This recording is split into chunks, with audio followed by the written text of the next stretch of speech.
everyone, welcome back to the deep dive. We're diving into some seriously thought-provoking stuff today, stuff that really makes you question what you thought you knew. Yeah, this is one of those rabbit holes that just keeps going deeper the more you look into it. For sure. So our listeners this time pointed us toward the work of Mario Arndt, who's basically taking a magnifying glass to historical timelines. And basically our mission for this deep dive is to explore Arndt's big idea.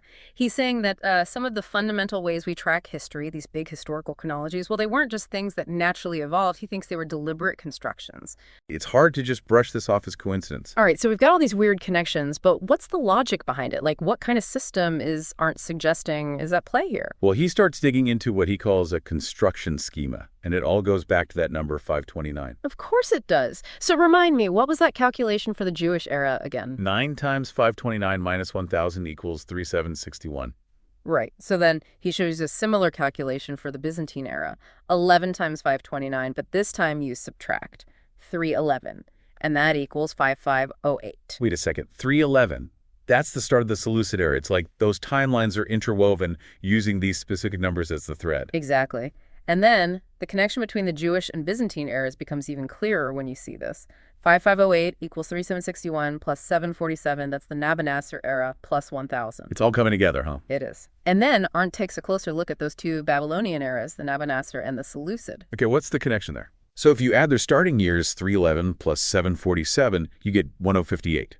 And that's exactly 2 times 529. 529 again. It's everywhere. Right. And check this out. You can actually use that relationship to figure out the start date of one Babylonian era if you know the other one. Like 311 equals 2 times 529 minus 747. And, the other way around, 747 equals 2 times 529 minus 311. It's like a mathematical puzzle, and 529 is the key. Yeah, it's pretty wild. So we've seen connections with these Eastern empires, but what about, the Greek and Roman timelines? Arndt dives into those too.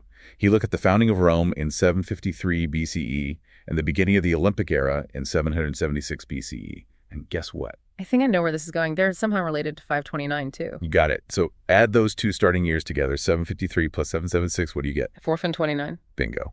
129, which we know is 529 plus 1,000. That number 529 just keeps coming back. Right.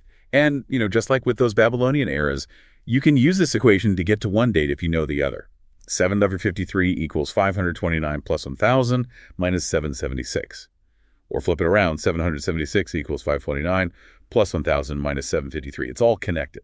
It's like someone designed this whole system. Yeah, it's getting harder and harder to believe this is all just coincidence. Arndt actually provided a diagram to illustrate this whole construction schema. And guess what's right at the center of it? 529. It's the key to the whole thing. Wow.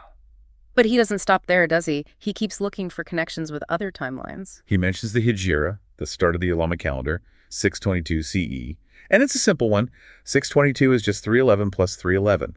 Again, tying back to that Seleucid era. And what about the Diocletian era? That one's starting to feel like the odd one out. Well, even that one fits in. Arndt shows us 285 equals 529 plus 1,000 minus 622 minus 622. So even the Diocletian era has those key numbers woven into it. Right.